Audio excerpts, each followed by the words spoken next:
Bonsoir et bienvenue à la deuxième tribune de la série Facebook en direct de Turbo Impôt Canada. Je m'appelle Katia et je suis votre animatrice ce soir. Alors, on est en pleine saison, en pleine période des impôts et puis vous êtes nombreux, on espère, à avoir commencé à préparer vos déclarations de revenus. Si vous y prenez plaisir, alors tant mieux, mais sinon, vous n'êtes pas les seuls. Et puis, c'est pour ça qu'on est ici ce soir. On sait bien que l'exercice peut s'avérer stressant ou parfois déroutant. Selon votre situation, ça peut être assez compliqué. Donc, on est ici ce soir pour répondre à vos questions, si vous voulez bien nous les poser dans le fil sur votre écran. Nous vous donnerons des conseils pour vous aider et pour vous montrer aussi que faire ses impôts, c'est vraiment pas si pire que ça en a l'air, surtout quand on a un petit peu d'aide d'une experte. Le sujet d'aujourd'hui touche beaucoup de gens parce qu'on va parler des nouveaux parents, des nouvelles familles. Des personnes qui dorment pas beaucoup ces temps-ci, qui changent beaucoup de couches et puis qui pensent surtout à la famille plutôt qu'à leurs impôts. L'autre chose, c'est qu'avoir un enfant, commencer une famille, ça nécessite de revoir ses priorités d'ordre financier, d'ordre fiscal aussi, afin de bien prévoir son avenir et puis aussi de commencer déjà à penser à l'avenir de notre enfant. Alors, ce soir, on va parler de l'incidence que pourrait avoir l'arrivée d'un bébé sur votre situation fiscale et puis aussi des allocations pour enfants et différentes options de placement pour les jeunes familles. On a avec nous à nouveau ce soir notre experte des impôts, Julie Thibodeau. Bonjour Julie, bonsoir Julie. Donc, elle est avec nous pour 45 minutes ce soir pour répondre aux questions des nouveaux parents. Si vous n'avez pas assisté à notre première tribune, je voulais simplement vous rappeler ou vous dire que Julie a presque 20 ans d'expérience dans la fiscalité, les impôts. Donc, elle en sait quand même pas mal. Il n'y a pas beaucoup de secrets qu'elle ne connaît pas, mais il y a certains chiffres, des fois, qui lui échappent. Donc, si elle a de la difficulté à répondre à certaines questions, on va parfois s'en tenir aux réponses un petit peu plus générales. Ah oui. Donc, ça fait beaucoup à retenir. Ça fait beaucoup à retenir, c'est ça. Alors, comment ça va, Julie, comme ça? Tu dois être occupée ces temps-ci? C'est assez occupé, oui. C'est assez occupé, mais ça va bien. Ça va bien. Oui, bien, bien. Il y a des gens qui voient leur déclaration de revenus comme un obstacle qui est bien difficile à surmonter. Ton côté, entre surmonter l'obstacle de faire tes impôts puis commencer une nouvelle famille, ça ressemble à quoi la différence? Bien, écoutez, avoir un enfant, ça vient sans manuel d'instruction. Ça, c'est certain. C'est ça. Ce qui est bien avec les impôts, c'est qu'on vous fournit le manuel d'instruction. Il est ici, notre manuel d'instruction. Et là, est avec Turbo Impôt, en fait. Moi, je trouve personnellement qu'avoir un enfant, c'est pas mal plus stressant, surtout un premier enfant, que de faire ses impôts. Certainement, ça l'amène certaines complexités, mais avec Turbo Impôt, on vous aide tout au long. Donc, les complexités s'évaporent avec... S'évaporent. Pas de questions sur les enfants et les nouvelles familles, s'il vous plaît, parce que ça, on n'y répond pas. Hein, ce soir? Nous? Pas les enfants, on ne vous aide pas avec les couches et les maladies. Non, on ne vous aide pas avec ça. Non.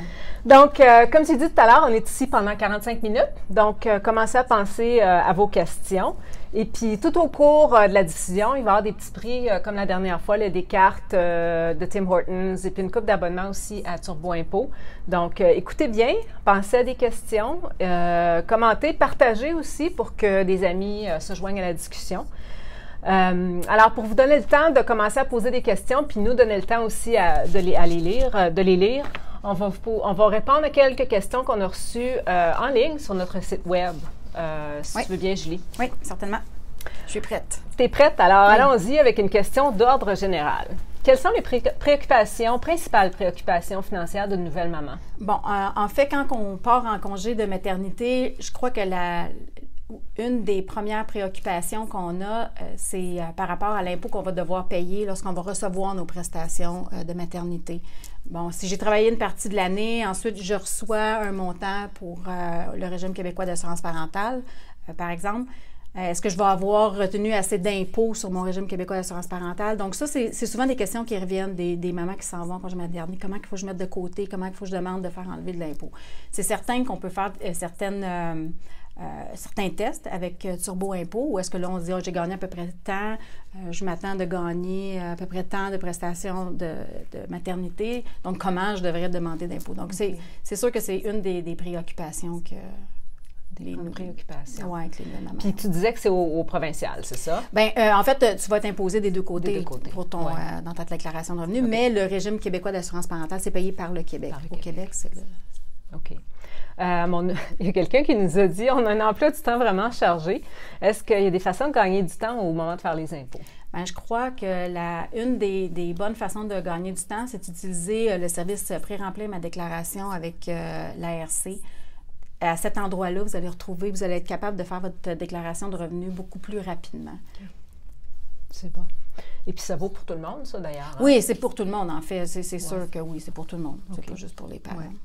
Et puis, pour ceux qui ne seraient pas au courant, peux-tu nous parler un petit peu des services de mon dossier, puis de pré-remplir, puis de ce que l'ARC fait pour nous aider à garder nos documents au même endroit? Oui, avec mon dossier, ce que ça fait, c'est que c'est à cet endroit-là qu'on va retrouver tous les renseignements que l'Agence du revenu du Canada a sur nous.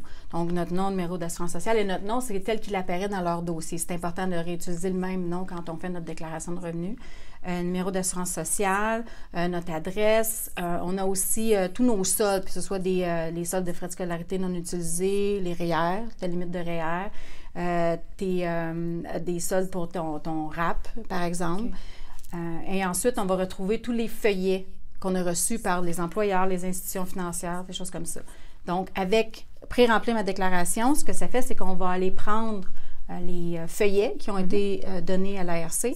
Eux, ils vont nous les transmettre automatiquement. Nous, on complète la déclaration. Okay. C'est certain qu'il faut faire attention parce qu'il faut quand même reviser les montants qui ont été importés par pré-remplir ma déclaration, surtout si on est au Québec, parce qu'on le sait que nous, on a une portion fédérale et on a une portion provinciale à remplir.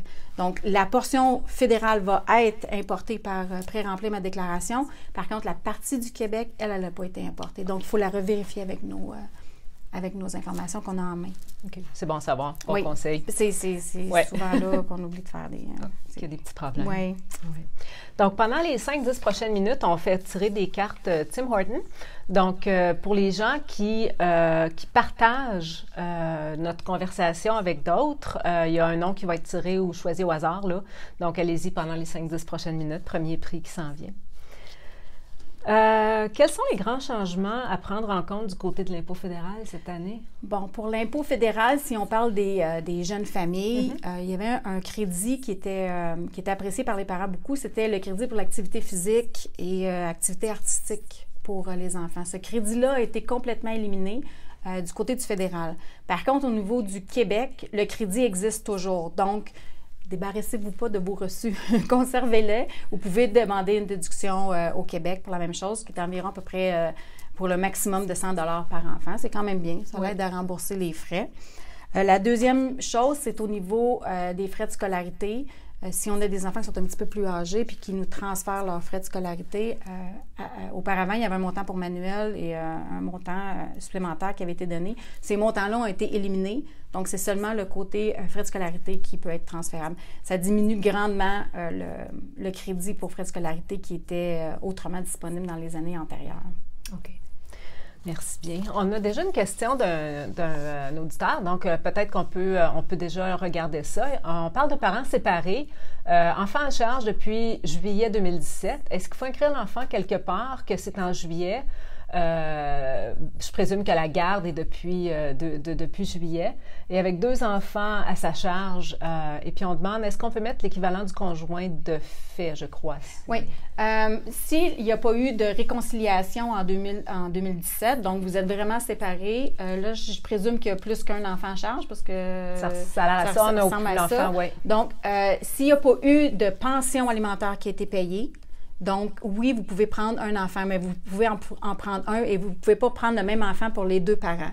Donc, si vous avez les 2 parents et qu'il n'y a pas de pension alimentaire qui est échangée, chacun pourrait prendre un enfant.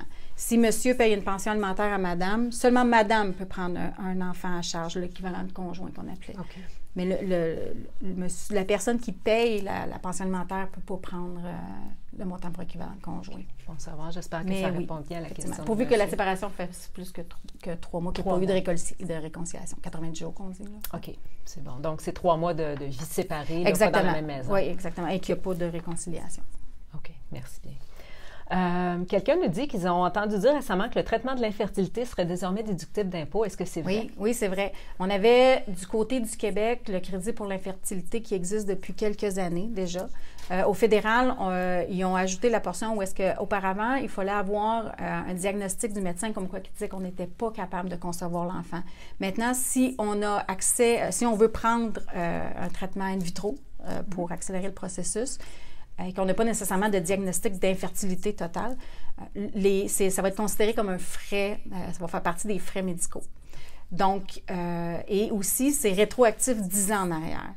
Donc, si vous avez fait des processus pour infertilité dans les années antérieures et que vous avez encore vos reçus, bien sûr, vous pouvez faire un ajustement d'année antérieure puis aller redemander ces montants-là pour qu'ils soient recalculés dans les frais médicaux.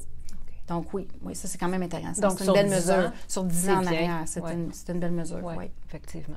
Parce que c'est des gros coûts, c'est des très gros coûts, les personnes d'infertilité. Oui, c'est vrai que ça coûte très, très cher. Oui, souvent, on a plus d'un traitement, donc ça s'accumule en plus. Exactement. Les changements fiscaux à connaître au Québec dans la dernière année par rapport aux jeunes familles, est-ce qu'il y en a eu pas mal? Il y a peut-être un petit peu moins de choses qui affectent directement les petites familles, à part que peut-être les crédits non remboursables qui ont été calculés, la simplification des crédits non remboursables. Il y a le crédit Rénov'Vert, qu'on pourrait dire que si, admettons, on vient de s'acheter une maison et que la maison a été construite avant 2016 et que là, on veut faire des rénovations pour la rendre plus chaude pour les petits poupons, parce qu'un petit poupon, ça gèle tout le temps. Donc, on change nos fenêtres. Bien, un crédit Rénov'Vert, c'est intéressant. Ça l'aide à payer les rénovations, pourvu que ce soit des rénovations éco-énergétiques. Donc, ça, c'en est un. Par contre, à partir de 2018, souvent, les nouvelles familles s'achètent des nouvelles maisons aussi, qui n'ont jamais eu de maison. Il y avait un crédit au niveau du fédéral qui était pour l'achat de nouvelles maisons. Au Québec, ils ont instauré la même chose pour 2018. Donc, c'est pas pour cette année, là, mais pour l'année prochaine. Les personnes qui vont acheter une maison, après le 31 décembre 2017, ils vont avoir le droit, si c'est leur première maison qu'ils détiennent, ils vont avoir le droit d'avoir un crédit similaire au Québec aussi. Donc, c'est quand même intéressant. Oui, bon à savoir aussi. Oui. Intéressant. On voudrait savoir ici, on a quelqu'un qui nous demande, elle a un crédit d'impôt pour frais de garde qui se met automatiquement, je crois, dans la déclaration du conjoint. Est-ce qu'il y a une façon de la remettre dans sa déclaration à elle? Bon, le crédit pour frais de garde du fédéral, on ne peut pas choisir de quel côté on va le mettre. Ça va toujours aller sur le revenu le plus élevé, si je me souviens bien, par cœur pour le fédéral. Au Québec, par contre, on peut choisir dans quelle déclaration on le met parce que c'est calculé sur le revenu familial. Okay. La seule raison pour laquelle on pourrait le mettre sur le revenu le moins élevé, c'est si la personne va à l'école, si un des conjoints va à l'école et que l'on déciderait.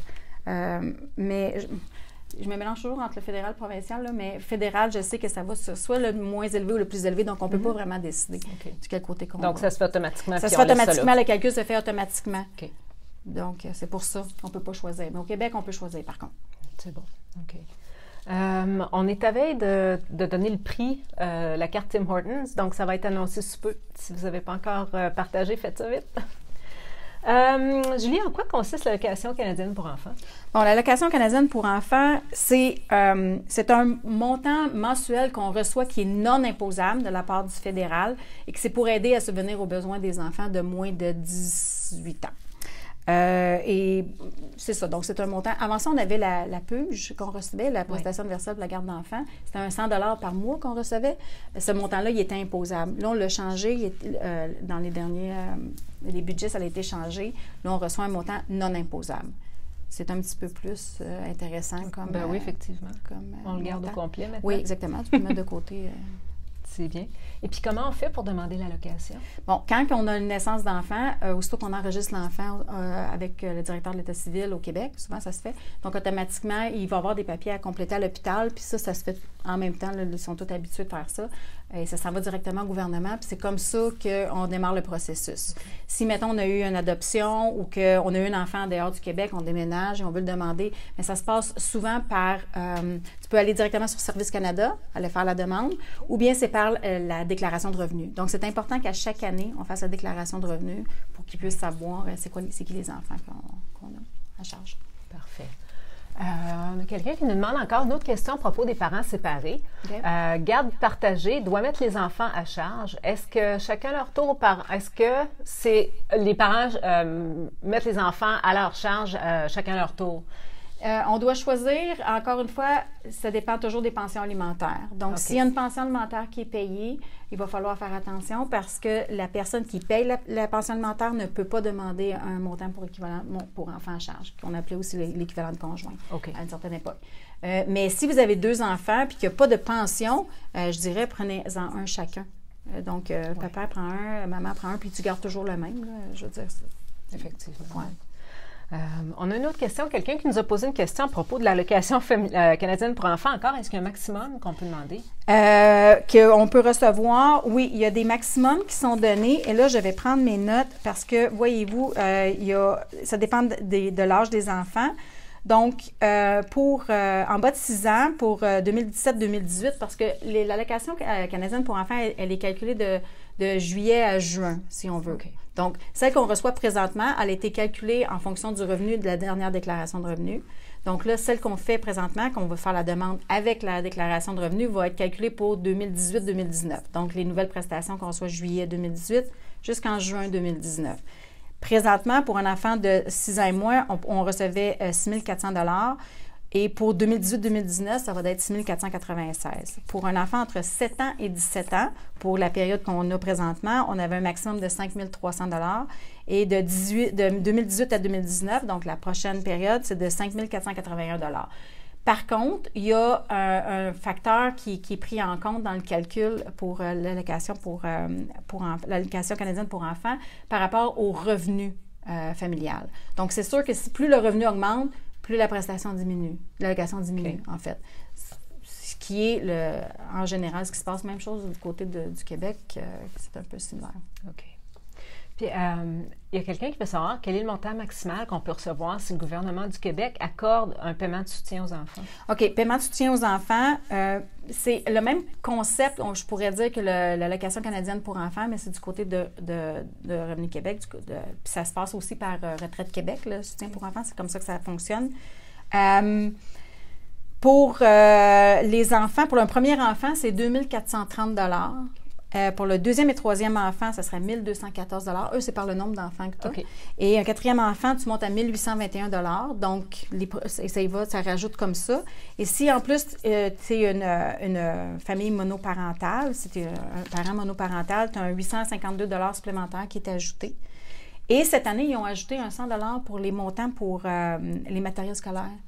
Que ça, vous devriez déjà avoir reçu le chèque. Si vous étiez déjà avec le soutien pour enfants, vous avez probablement déjà reçu ce 100 $-là. Donc, ça aussi, c'est quand même intéressant. Ça aide les familles à subvenir aux besoins. Ouais. Et ça s'est diminué avec le revenu. Plus tu fais du revenu, moins tu reçois moins ta prestation est élevée. C'est ça, exactement. Ouais. Alors, on a un auditeur qui nous pose la question suivante. Est-ce que les frais d'inscription pour les cours de pastoral peuvent être mis sur le rapport d'impôt? Et si oui, à quel endroit? Et voyez-vous ça, je crois que je pense pas que pour des cours de pastoral, à moins que ça... Non, je verrais pas dans quelle catégorie je mettrais ça, à moins qu'ils vous disent que c'est artistique, ce que je ne crois pas qu'il est artistique, aucunement. En fait, c'est pour... Non, je pense pas. À moins que vous ayez donné un reçu de don, dans le sens que vous feriez un don à l'Église, parce que c'est un processus qui est plutôt, j'imagine, pour avoir les premières communions, ces affaires-là. Sans doute, oui. Non, je pense pas qu'on puisse déduire ça. OK. Malheureusement. Quel est le meilleur moment pour établir un régime enregistré d'épargne-études pour ses enfants? Moi, je dirais à partir du moment que l'enfant vient au monde. Moi, personnellement, j'ai fait ça avec mes enfants. Ouais. Ils sont venus au monde, on a rencontré quelqu'un, on a ouvert tout de suite un REE qu'on appelle. Ouais. Et on a commencé à mettre des sous dans les REE. Et en plus, c'est aussi important de commencer parce qu'on a accès à la subvention du gouvernement. Ouais. Donc, le plus longtemps qu'on est capable d'avoir la subvention, le mieux que c'est. Et le plus longtemps qu'on accumule des intérêts aussi. Donc, ça donne un bon coup de pouce pour les parents quand l'enfant va aller à l'école après ça. Effectivement, c'est vrai. Oui, aux études postsecondaires. Ouais. Est-ce que tu te souviens, comme ça, là, de mémoire, la subvention qu'on reçoit, ça a l'air de quoi? Oh, je me souviens pas par cœur. C'est quoi les montants? Il faudrait que je vérifie, mais c'est entre 1 000 et 2 000 par année. Là, okay. Mais je me souviens pas exactement. C'est un gros chiffre, entre 1 000 et 2 000, on s'entend. Mais c'est quand même intéressant, là, je veux dire. OK. Puis au bout du compte, quand tu l'accumules avec les intérêts, bien, C'est ça, c'est comme un REER, finalement. Tu as des intérêts Exact, qui s'accumulent des et intérêts. puis ton investissement grandit. Oui. Tu as pas mal plus d'argent pour tes enfants. Ça l'aide après. Effectivement.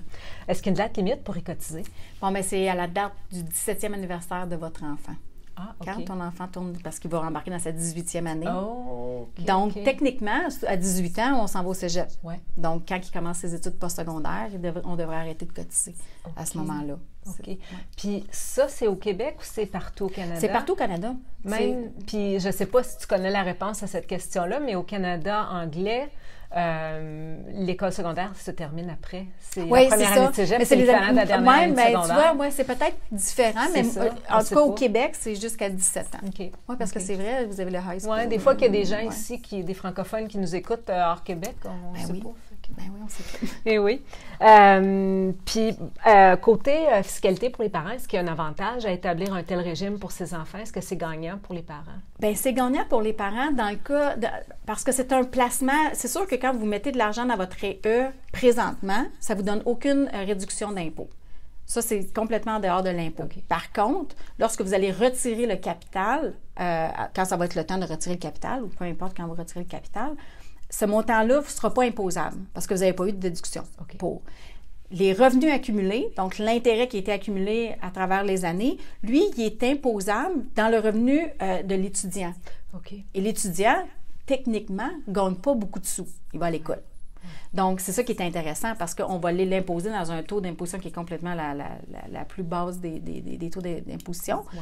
Donc, oui, c'est gagnant dans ce sens-là. Et moi, ce que je trouve qui est le plus gagnant, c'est que on accumule un petit peu à chaque année. Quand vient le temps de payer les frais, on ne sait pas dans 18 ans comment ça va coûter cher aller à l'école. Il y a là, présentement, bon, au Québec, c'est quand même encore abordable, on s'entend, là, c'est quand même cher, mais on ne sait pas dans 18 ans comment que ça va être rendu, là, ça peut être vraiment plus cher. Donc, ça l'aide les parents à payer parce que oui, l'enfant, on peut lui dire, va trouver un petit travail, mais c'est pas ça qui va payer au complet ses études. Là. Surtout que si les études postsecondaires continuent à augmenter, le prix continue à augmenter. Parce que ça coûte très cher. Ça coûte très cher. Ouais. Ça coûte très cher. Et puis, l'argent qui est dans le REE, peut-il être utilisé pour les résidences, pour ce qui a rapport Oui, avec c'est toi qui décides ce que tu veux faire avec ton faire. argent. Okay. Si le papa, il décide de retirer les REE et s'acheter une moto, il a le droit. mais en fait, ce serait supposé que tu ne fais pas ça pour dans le but de garder ton argent, mais il n'y a pas, tu fais ce que tu veux. En autant que l'enfant aille à l'école. Oui, OK. S'il y a une preuve comme quoi l'enfant va à l'école, tu peux retirer le REE et en fait, l'argent peut être utilisé pour... Si l'enfant décide d'arrêter l'école après le secondaire ou se met à travailler ou... Qu'est-ce qui arrive avec tout le montant redevient disponible, mais on est imposé. Là, on est imposé, c'est le parent qui est imposé à ce moment-là, c'est ça? Il ne va pas à l'école. OK. Ouais. Il devient comme le rentier. C'est ça. Écoutez, n'oubliez pas de nous faire part de vos questions et puis aussi, sachez que parmi les gens qui nous posent des questions, on va remettre une copie ou deux de Turbo Impôt, donc ça devient de plus en plus intéressant. On veut savoir comment ça fonctionne pour le REE dans le rapport d'impôt. Est-ce qu'on reçoit un relevé de la caisse? Vous allez recevoir votre relevé annuel pour le REE. Par contre, comme je disais, vous ne pouvez pas déduire le REE dans votre déclaration de revenus. Ça ne vous donne pas aucun avantage direct dans la déclaration de revenus pour l'année. C'est plus pour plus tard, quand est-ce qu'on va imposer les intérêts. OK. On va délaisser les études un petit peu, je pense, et puis on nous pose la question suivante. Qu'est-ce que les chefs de famille monoparentales doivent savoir au moment de faire leurs impôts? Donc, des petits trucs, là. OK, bon, les familles monoparentales, comme je disais, ce qui est intéressant, c'est qu'on peut aller chercher les crédits pour équivalent de conjoint, qu'on appelait le montant pour personne à charge. Au Québec, on a aussi le montant pour personnes vivant seules, en autant qu'on a été monoparental toute l'année, pas qu'il y ait eu un changement dans l'année. Et une fois que les enfants ont 18 ans et qu'ils commencent les études postsecondaires, on a aussi un montant pour famille monoparentale qui s'additionne. Parce que quand on est famille monoparentale, nos allocations canadiennes pour enfants et le paiement de soutien aux enfants, ils sont augmentés pour aider à subvenir aux besoins des enfants. Donc, il y a toutes sortes de choses on a des montants supplémentaires qu'on est capable d'aller chercher. Puis, est-ce qu'il y a des différences ou est-ce que ça varie entre le fédéral et le provincial? Bien, la différence, c'est plus au niveau comment s'appelle le crédit, puis où est-ce qu'il est. Bon, dans le fédéral, c'est sur l'annexe 1 qu'on va aller le calculer, puis dans le provincial, bien, c'est directement sur la TP1, puis ça va être calculé automatiquement. En entrant les informations dans Turbo Impôt, on vous pose des questions. Et là, nous, on s'occupe de faire le calcul. Là. OK, c'est bon. Puis, côté admissibilité, à ce montant-là, pour personne à charge, y a-t-il les critères? Ça ressemble à quoi? OK, une personne à charge doit avoir vécu avec nous. Si je me concentre seulement là, pour les jeunes familles, donc des enfants, il faut que les enfants aient vécu avec nous, qu'ils aient moins de 17 ans. C'est ça, moins de 17 ans. Ouais. Ça, c'est pour du côté du fédéral. Fédéral aussi, il y a d'autres choses on pourrait inclure si on avait d'autres personnes à charge, mais on va se concentrer sur les jeunes enfants. Au provincial, comme je disais, pour le montant personnes vivant seules, il faut avoir vécu toute l'année seul ou avec des enfants de moins de 18 ans. S'ils ont plus de 18 ans, ils doivent aller à l'école postsecondaire, entre 18 et 25, je crois. Okay. Ils doivent avoir été à l'école postsecondaire. Et à ce moment-là, on a accès à ces montants-là. OK. Puis on avait aussi une question à propos du montant pour le chef de famille monoparental. Est-ce qu'il y a quelques montants à ce sujet? Bon, en fait, le montant pour famille chef monoparental, c'est le montant qu'on ajoute quand l'enfant va commencer l'école postsecondaire. Okay. Parce qu'on n'a plus juste le montant pour... parce que, en fait, ça a été instauré pour compenser le fait qu'on perdait l'allocation, le montant pour enfants au Québec. Là. Ouais. On le perd quand l'enfant a 18 ans. Donc, ils ont rajouté le crédit dans la déclaration de revenus pour continuer à aider les familles, même s'ils vont à l'école, parce que c'est là où tu débourses beaucoup là aussi. Oui, effectivement. Ouais. Puis un autre endroit où est-ce qu'on débourse pas mal, c'est dans les garderies. Oui. Ça coûte cher. Ben, oui. Les frais de garde, est-ce qu'ils sont déductibles? Les frais de garde sont déductibles. Il faut faire attention avec les frais de garde. Au Québec, on a les garderies subventionnées, puis on a les garderies privées. Les garderies subventionnées, c'est les garderies à 7-8 $ de la journée. Là. Ça fait longtemps que mes enfants n'ont pas été à la garderie, mais s'il me semble bien, c'est 7-8 $ par jour. Donc, le montant, le 7-8 $ par jour que vous payez, il est déductible complètement au fédéral. Au provincial, on ne peut pas avoir de frais de garde. Okay. Par contre, l'autre côté de ça, c'est que quand on va à une garderie subventionnée, on a la contribution additionnelle pour les frais de garde du niveau du Québec. Et ça, c'est calculé en fonction de votre revenu. Si vous avez fait plus que 50 quelques mille $ par année pendant 2 ans de temps, on va commencer à calculer une contribution additionnelle. Ça aussi, on s'occupe de ça. Vous remplissez le relevé 30. Vous avez reçu le relevé 30 de votre garderie. Vous entrez ça. Nous, on calcule. Ce montant-là de contribution additionnelle, on doit le payer au Québec, mais il devient admissible aux frais de garde du côté du fédéral. Quand on a des garderies privées, le montant est déductible des deux côtés, fédéral-provincial. Le même montant. Le même montant. Oui. OK. Puis, est-ce qu'il y a d'autres choses d'autres situations de garde d'enfants, genre camp d'été, camp de jour, quand ou est-ce qu'on les envoie pendant une couple de semaines? Est-ce que ce genre de choses-là est déductible aussi? Oui, c'est déductible. Par contre, on a une limite par semaine qu'on peut déduire. Donc, vous rentrez vos montants que vous avez payés. Puis là, vous dites le nombre de semaines que votre enfant est allé dans un camp de jour. Et nous, on fait le calcul par en arrière pour limiter aux montants qui sont accessibles, que vous pouvez avoir accès. OK. On va mettre notre auditoire à l'épreuve. Plus tôt, tu nous as dit l'âge limite pour contribuer à un RE. Mm-hmm. Donc, les gens qui se souviennent de la question, si vous mettez la bonne réponse dans le fil, on a une carte Tim Hortons de 10 $ à faire tirer. Alors, allez-y, inscrivez l'âge en question. Alors, on va passer aux frais médicaux. Est-ce que c'est déductible? Puis là, évidemment, on parle pour les jeunes familles, donc les enfants. Est-ce que ces frais-là, c'est déductible? Pour les frais médicaux, oui. Pour les enfants de moins de 18 ans qui vivent avec nous, les frais médicaux sont déductibles dans ta déclaration. Oui. Donc, ça, c'est les médicaments. Puis est-ce que ça inclut l'hôpital ou les appareils orthopédiques, des choses comme ça? C'est toutes les mêmes listes de frais médicaux qui sont disponibles que vous retrouvez sur les sites des gouvernements. Là. Okay.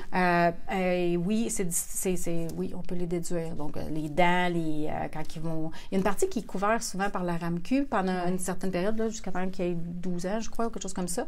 Mais si on va chez le dentiste, si on fait des frais d'orthodontie avec les enfants, si on va à l'optométriste, les lunettes, si on a de la physio parce qu'un petit gars il joue au hockey, s'est blessé, il faut faire de la physio. Tout ça, c'est déductible. Oui. Parfait. C'est bon à savoir ça. Il y a quelqu'un qui veut savoir si les couches et les lingettes sont déductibles. Ça coûte cher, hein? Ça serait le fun ça, de pouvoir déduire ça. Tout à déjeter. Mais non. Non. Non, malheureusement. On pourrait faire demander qu'il y a juste ça. Là, mais... C'est ça. Ouais, c'est vrai que ça bonne question quand même. Ben oui. Parce que c'est quand même les soins apportés à l'enfant. C'est les soins apportés à l'enfant. On a d'autres questions de la part de maman qui, je suis sûre que ça s'adresse au papa aussi, mais qui veulent partir une entreprise pendant leur congé de maternité. Est-ce qu'il y a des restrictions, des trucs? J'ai vu cette question-là, puis ça m'a questionnée dans le sens que si vous ne recevez pas de régime d'assurance parentale, donc vous n'avez pas assez cotisé ou peu importe, si vous voulez vous partir une entreprise, il n'y a pas vraiment de problème, à mon avis. Par contre, si vous recevez du régime québécois d'assurance parentale et que là, vous allez commencer une petite entreprise, là, et que là, vous commencez à faire un petit peu trop de sous, vous allez peut-être avoir un problème, puis à un moment donné, vous allez devoir rembourser votre régime québécois d'assurance parentale. Je ne connais pas tous les détails, mais je me renseignerai par rapport à ça avant de commencer. Puis il y a aussi des règles de pourcentage de temps. Si on passe plus que 40% du temps, je crois, à faire notre entreprise, là, ils vont se poser la question, OK, es-tu à la maison pour ton enfant ou tu es à la maison pour faire ta business? Oui. C'est ça. Il faut faire attention. OK. Il y a quelqu'un qui demande si le couple doit faire ses déclarations différentes une fois qu'un enfant arrive. Bien, les faire différemment. Différemment, est-ce qu'il les fait ensemble? Est-ce qu'il les fait séparément? OK.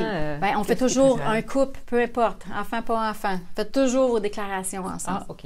Toujours en même temps. Parce qu'il y a beaucoup de crédits qui sont optimisés entre conjoints. Et il y a beaucoup, comme il y avait la dame qui posait la question tantôt, pourquoi que mon mari doit absolument réclamer les frais de garde ou moi, il faut que je réclame les frais de garde? Parce que il y a certains crédits que, dépendamment du revenu d'un conjoint à l'autre, on va pouvoir le réclamer d'un côté ou de l'autre. Okay. Et au niveau du provincial, une grande partie des crédits sont calculés sur le revenu familial combiné. Donc, si on n'a pas le bon montant, on risque d'avoir des problèmes à un moment donné parce qu'au gouvernement, ils vont recouper, ils vont dire hey, c'est pas le même montant que tu as entré, donc voici ton nouveau montant recalculé. Moi, je conseille toujours de faire vos déclarations ensemble. Okay. C'est pas plus compliqué, c'est même plus compliqué les faire séparer. Ouais. Personnellement, je trouve. Et c'est là qu'on voit le plus d'erreurs. OK. C'est bon à savoir, c'est là qu'il y a le plus d'erreurs. OK. Oui. Puis, pour essayer d'éviter les erreurs, évidemment, on suggère d'utiliser Turbo Impôt. Ben oui. Y a-t-il une version particulière pour les jeunes familles? Pour les jeunes familles, je dirais que la version de luxe, c'est la version qui est la plus populaire en général. C'est elle qui va vous guider le plus. Vous n'avez pas nécessairement des situations où vous avez... si vous avez du revenu d'entreprise, par contre, vous êtes une jeune entreprise, on a, par exemple, la version travailleur autonome qui est vraiment super bien faite. Cette année, elle a été toute refaite au grand complet. Elle est vraiment bien faite. Je vous la conseille. Mais si vous avez un revenu d'emploi avec des enfants, la version de luxe, c'est parfait. Ouais. C'est une bonne version. Puis, il y a quelqu'un qui nous dit qu'il avait vu une version gratuite. Est-ce que ça va? Est-ce que c'est correct pour les jeunes familles? Écoutez, ça dépend de votre niveau de connaissance des impôts, je dirais. Vous pouvez quand même bien vous en sortir avec la version gratuite parce que, je veux dire, si on a une situation simple et qu'on sait ce qu'on fait gratuit, c'est vraiment la version pour vous. Vous en allez, vous cherchez, vous savez exactement où vous en allez. Donc, avec de luxe, bien, c'est certain qu'on va vous donner un petit peu plus de soutien tout au long de la déclaration.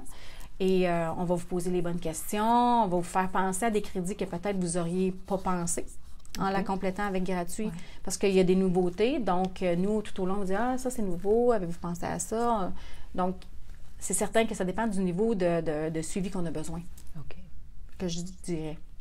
Mais oui, pour certaines personnes, gratuit, c'est parfait. Ça fonctionne. Pour les nouvelles familles, surtout, ça peut les aider quand avec toutes les c'est ça, avec le nouveau bébé. Mais en même temps, avec Turbo Impôt de luxe, on pose tellement de questions. Puis, je veux dire, on a vraiment développé à un moment donné une expertise là-dedans, de poser les bonnes questions. Nous, on fait beaucoup d'études avec les clients où est-ce que il y en a peut-être qui écoutent là, présentement, mais on va chez des clients, on s'assoit avec eux autres, on les regarde faire leur déclaration de revenus.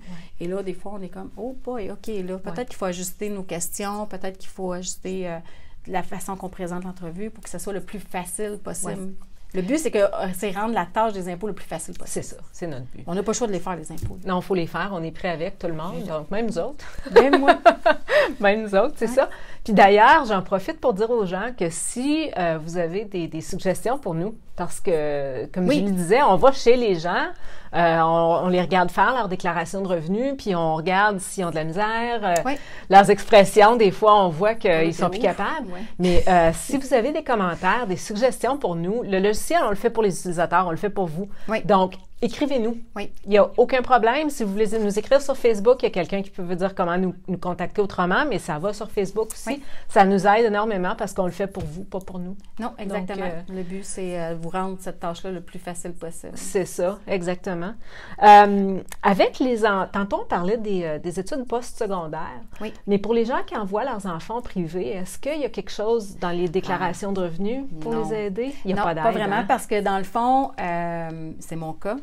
Mes enfants vont au privé. J'ai rien, à part que si j'avais une partie qui était frais de garde, admettons, là, je pourrais avoir une partie pour déduire, mais au privé, c'est nous qui décidons de payer parce qu'il y a l'école publique. C'est ça. Donc, c'est juste pour ça, moi. Puis avec, encore une fois, là, on parlait du privé, puis on parlait tout à l'heure aussi des cours de pastoral, mais les sports, il y a des enfants qui font du sport-études ou les athlètes, sais-tu? Dans le sport-études, ils ont probablement une partie qui leur est donnée qui est pour activité sportive. Okay. Parce que je suis pas mal certaine qu'ils doivent avoir une partie qui est considérée activité sportive. Eux, ils vont probablement avoir un reçu, puis là, au Québec, ils peuvent aller réclamer une portion. Je crois. Je pourrais demander à des personnes que je connais, là, mais je croirais que oui. Ouais. Parce qu'il y avait, jusqu'à l'année passée, je pense qu'on avait le crédit pour les sports. Oui, qui était au fédéral. Qui était au fédéral, mais là, on ne l'a plus. On ne l'a plus au fédéral, mais on l'a au Québec. On l'a au Québec, c'est ça. Mais juste, on n'a plus le fédéral. Oui. OK. Oui. C'est ça. Et puis pour les gens dont les enfants vieillissent un petit peu puis commencent à avoir un petit job, petit travail, est-ce qu'il faut leur faire une déclaration? Bien, moi, je dirais que oui. Commencez à faire la déclaration. Premièrement, assoyez-les avec Turbo Impôt, puis faites-leur connaître c'est quoi faire l'impôt. C'est juste, c'est un droit, c'est un devoir, mais c'est un droit d'aller réclamer des crédits qu'on peut avoir. OK? Donc, on commence à les intéresser à ça parce qu'il faut qu'ils deviennent autonomes, ces enfants-là, à un moment donné. Puis c'est les conscientiser aussi à comment ça fonctionne, comment que tes finances fonctionnent. Puis, moi, je trouve que aussi, on accumule, tu sais, de l'expérience. Et on peut aller chercher, quand ils ont à peu près 18 ans, là, on va commencer à aller chercher des crédits intéressants. Là, où est-ce que, tu sais, on va aller chercher crédit de solidarité, la partie TVQ, le remboursement de TPS au niveau du fédéral, des choses comme ça. Ça vaut la peine. Oui, c'est vrai que ça vaut la peine. Ça vaut la peine. Puis, y a-tu un âge, pas un âge limite, mais un âge où tu commences à leur faire ça, genre, je sais pas, 16 ans, 18 ans? Bien, 16 ans, c'est là où tu as le droit de commencer à travailler, techniquement. C'est ça. Bon, donc là, tu pourrais. 16 ans. Moi, je dirais 16 ans. Où est-ce que là, c'est un vrai travail. Si tu gardes 2-3 semaines puis tu gagnes 10 c'est correct. Là. C'est correct. Je pense que c'est correct. Ouais. C'est pas correct, dites-moi là, mais vraiment, il n'y a pas grand monde qui vont déclarer ça. Puis c'est quasiment du remboursement de dépenses, là, on s'entend. Mais sinon, à peu près 16 ans, tu commences. OK. C'est à 18 ans où est-ce qu'on va voir un petit peu plus les crédits apparaître parce que souvent, ça prend 18 ans pour aller chercher des crédits. Comme Solidarité, là, ça prend 18 ans. Et puis, côté, on va parler pas de REE, mais de REER pour les jeunes qui commencent à travailler. Sais-tu à quel âge ils peuvent commencer à contribuer? Bien, aussitôt que tu as un revenu d'emploi, mais c'est à partir de 18 ans. OK. Puis, aussitôt que tu commences tout de suite à accumuler ta limite de REER. Si tu as un revenu d'emploi, tu commences à avoir la place pour mettre des REER. Puis je voyais un article, là, je pense que c'est aujourd'hui, là, où est-ce qu'il parlait qu'il y a de plus en plus de jeunes qui commencent à contribuer à leur REER tôt. Ce qui est bien, parce que ce qui est payant avec les REER, c'est plus tu commences tôt, plus tu contribues longtemps, plus que tu vas avoir des sous à la fin. Vrai. Puis bon, on s'entend que les régimes de pension chez les employeurs, c'est peut-être de moins en moins à la mode. Donc, c'est toi qui vas faire ton régime de pension. Fait qu'il faut que tu y penses. Puis avec tous les travailleurs à contrat maintenant aussi, les autres, ils n'ont pas nécessairement de pension. Souvent, sont travailleurs autonomes, tout ça. Donc, il faut s'arranger tôt pour mettre des sous de côté. Et puis, aussi pour les nouveaux parents, là, quand on a des jeunes enfants, c'est dur à faire. Donc, bien, c'est ça, c'est super dur à faire. Sauf que moi, le conseil que je donne le plus souvent, mettez-en à chaque semaine de côté des sous. On le prend directement là, de son compte, puis avec les banques, là, c'est facile. Tu l'envoies dans ton REER automatiquement. Ouais. Ça paraît pas tant que ça, même si tu mets juste 20 $. Bien, c'est ça. Oui, ça va vite. Il y a quelqu'un qui nous pose une question. On vient de répondre. À quel âge on peut commencer à faire les impôts quand on travaille? Donc, c'est 18 ans. Julie vient juste de répondre à la question. À 18 ans, c'est là que tu vas commencer à avoir tes crédits. Oui, c'est ça. Donc, même à 16 ans, on pourrait, mais il n'y aura pas grand-chose à faire. Sais-tu là-dessus, par exemple, pour les gens qui achètent les versions de Turbo Impôt, où est-ce que tu peux faire plusieurs déclarations de revenus? Si, disons, on veut faire pratiquer notre jeune, y montrer ça a l'air de quoi, il y a possible. Est-ce qu'on peut le faire, puis comme tout annuler à la fin, disons, pour pas que ce soit enregistré ou que... En fait, là, même si on utilise une version payante de Turbo Impôt et qu'on commence à leur montrer, vous avez dans votre compte, vous pouvez faire jusqu'à 20 déclarations, si je me souviens bien. Oui. Si vous n'avez pas à la compléter, vous avez juste à ne pas la compléter, la déclaration, ça ne vous coûtera rien. C'est juste que l'année prochaine, si vous voulez l'importer dans votre déclaration, bien là, vous devez payer puis envoyer par... OK. Mais sauf que... vous pouvez essayer. Mais il peut s'amuser dedans, là. Il peut s'amuser dedans. Voir ça a l'air de quoi. Exactement. Puis rentrer des chiffres comme il veut, finalement. Faire des simulations. C'est ça. Oui, c'est faire des simulations. Ben oui. Moi, j'ai l'intention d'être arbitre de soccer l'été prochain. Je vais gagner de temps.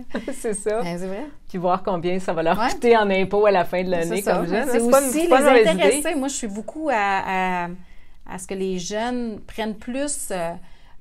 en main leur situation financière, qui comprennent l'impact qu'ils ont à de dépenser des sous, où est-ce que leur argent va. Je trouve que c'est important. C'est très important. Puis utiliser un logiciel comme ça, quand on l'a déjà acheté, ça les aide énormément. Exactement. Ouais. Puis les jeunes, ils aiment tellement ça, tout ce qui est informatique. Exact. Ils peuvent nous montrer comment faire notre déclaration. Ils vont le faire pour toi. Ça va les intéresser de la faire pour nous. Ouais. On a quelqu'un qui nous pose une question qui n'a pas rapport avec les jeunes familles, mais c'est pas grave, on peut lui répondre quand même. Bon, il nous reste quelques minutes. Quelqu'un qui nous dit, il y a quelques années, mon conjoint avait une petite entreprise. Ouais. Il n'y a plus rien qui se passe à ce niveau depuis au moins 2 ans. Alors, pourquoi il y a encore des infos à ce sujet dans le rapport d'impôt? Quand il a fait l'importation des années précédentes, il faut juste dire comme quoi que c'était une déclaration finale de votre entreprise. Donc, si vous avez dit c'est une déclaration finale, en principe, vous ne devriez plus la voir réapparaître. Sinon, si vous avez vraiment terminé et qu'elle était... là, s'il y avait, par exemple, des catégories d'amortissement, bien, il a fallu que vous ayez fermé vos catégories d'amortissement. Donc, il y a différentes choses qui pourraient faire en sorte qu'ils sont encore là.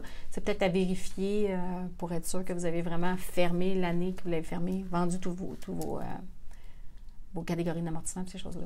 OK. C'est bon. C'est juste à regarder ça. OK.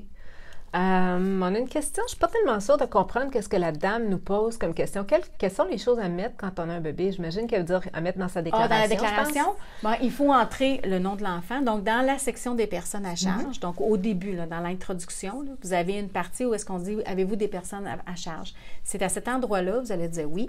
Et là, vous entrez le nom de votre enfant, nom de famille. Si vous avez le numéro d'assurance sociale, il y en a qui l'ont tout de suite à la naissance, il y en a qui le demandent, il y en a qui ne le demandent pas. C'est pas nécessaire, c'est pas grave. La date de naissance et si l'enfant vit avec nous. Si c'est un bébé, c'est clair qu'il ne fait pas de sous.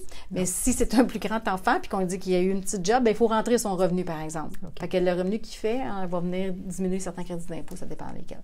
Mais c'est les informations à entrer, c'est tout. Parfait. C'est rapide, c'est facile comme ça. OK. Il nous reste juste quelques minutes. Alors, si vous avez une autre question à nous poser, allez-y, on va la prendre. Puis, entre-temps, tantôt, on parlait des garderies, des frais de garde et tout ça. Si on a un membre de la famille, genre grand-maman, grand-papa, vient s'occuper des enfants, est-ce qu'on peut avoir de l'aide par rapport à ça, s'il faut que grand-maman, grand-papa mange chez nous, dorme chez nous pour la semaine? Non, ça dépend si on les paye. Puis si on les paye, il faut qu'ils soient payés un salaire qu'on aurait payé à n'importe qui d'autre. Et eux, il faut qu'ils le déclarent comme un revenu. Donc, non, quand grand-papa, grand-maman viennent t'aider, c'est de bonté de cœur. C'est de bonté de cœur. On les paye pas, puis... Ben, vous pouvez payer autrement, là. Je veux dire, vous faites ce que vous voulez. Là, achetez-leur des beaux cadeaux, puis dites-leur que vous les aimez, puis que... C'est ça. Mais sinon, non. On les remercie de passer. Puis eux autres, ils sont contents. Ben oui, ils sont contents, ils aiment ça.